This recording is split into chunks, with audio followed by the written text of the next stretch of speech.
السلام عليكم ورحمة الله وبركاته. الحمد لله والصلاة والسلام على رسول الله وعلى آله وأصحابه أجمعين أما بعد. اتقوا الله عباد الله. മഹാനായ അബൂ ഹുറൈറ റളിയല്ലാഹു തആല അൻഹു ഒരിക്കൽ റസൂലുള്ളാഹി സ്വല്ലല്ലാഹു അലൈഹി വസല്ലമ തങ്ങളോട് ചോദിക്കുകയുണ്ടായി, യാ റസൂലല്ലാഹ് മൻ അസ്അദുൻ നാസി ബിശഫാഅതിക യൗമൽ ഖിയാമ. അല്ലാഹുവിൻ്റെ റസൂലെ സല്ലല്ലാഹു അലൈഹി വസല്ലം, നാളെ ഖിയാമത്ത് നാളിൽ അങ്ങയുടെ ഷഫാഅത്ത് കൊണ്ട് ഏറ്റവും സൗഭാഗ്യം സിദ്ധിച്ചവൻ ആരാണ് എന്ന് പറഞ്ഞാൽ ആർക്കാണ് ഏറ്റവും കൂടുതൽ സാധ്യത ഷഫാഅത്ത് ലഭിക്കാനെന്ന്. റസൂലുള്ളാഹി സല്ലല്ലാഹു അലൈഹി വസല്ലം തിരിച്ച് അബൂ ഹുറൈറ റളിയല്ലാഹു തആല അൻഹുവിനോട് പറയാണ്, ലഖദ് ലനൻതു യാ അബാ ഹുറൈറ അല്ലാ യസ്അലനി അൻ ഹാദൽ ഹദീസ് അഹദുൻ അവ്വലു മിൻക. നീ ആയിരിക്കും ഇത് ആദ്യമായി എന്നോട് ചോദിക്കുക എന്ന് ഞാൻ വിചാരിച്ചിട്ടുണ്ടായിരുന്നു. ലിമാ റഅയ്തു മിൻ ഹിർസിക അലൽ ഹദീസ്.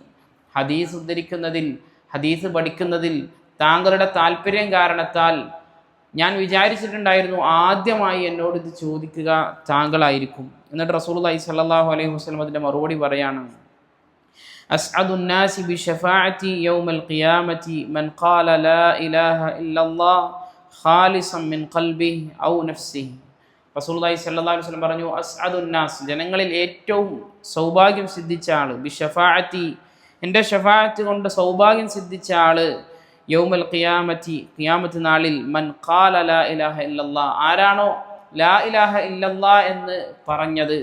എങ്ങനെ പറഞ്ഞത്? ഖാലിസൻ മിൻ ഖൽബിഹി, ഹൃദയത്തിൽ വളരെ നിഷ്കളങ്കമായി ഇഖ്ലാസോടുകൂടി ഒരുവൻ പറഞ്ഞിട്ടുണ്ട് എങ്കിൽ അവനാണ് നാളെ അല്ലാഹു സുബ്ഹാനഹു വ തആല, നാളെ റസൂലുള്ളാഹി സ്വല്ലല്ലാഹു അലൈഹി വസല്ലം തങ്ങളുടെ ഷഫാഅത്ത് കൊണ്ട് ഏറ്റവും സൗഭാഗ്യം സിദ്ധിച്ചവനെന്ന് റസൂൽ കരീം സ്വല്ലല്ലാഹു അലൈഹി വസല്ലം പറയാണ്. ഇവിടെ നബി കരീം സല്ലല്ലാഹു അലൈഹി വസല്ലം പ്രത്യേകം പറഞ്ഞു, ഖാലിസുൻ മിൻ ഖൽബിഹി, അവൻ്റെ ഹൃദയത്തിൽ ഇഖ്ലാസോട് കൂടി ഒരു മനുഷ്യൻ ലാ ഇലാഹ ഇല്ലല്ലാഹ് പറഞ്ഞാലേ എന്തുള്ളൂ, അയാൾക്ക് നാളെ ഷഫാഅത്തുള്ളൂ എന്ന്.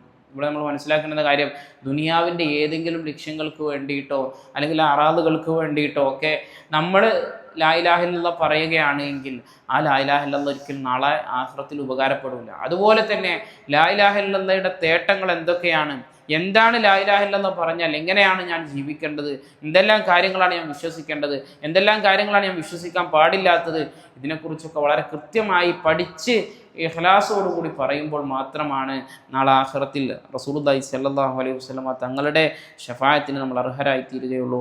അതുകൊണ്ട് നമ്മളെ അല്ലാഹു സുബ്ഹാനഹു വ തആല സൃഷ്ടിച്ചത് തന്നെ അവനെ അറിയാനും മനസ്സിലാക്കാനും അവനെ ഇബാദത്ത് ചെയ്യാനും വേണ്ടിയിട്ടൊക്കെയാണ്.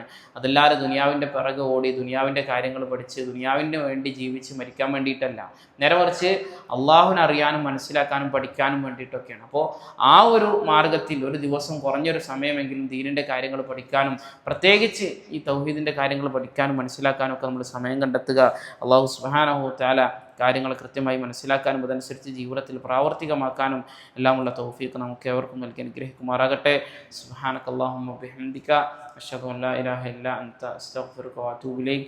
അസ്സലാമു അലൈക്കും വറഹ്മത്തുള്ളാഹി വബറകാതുഹു.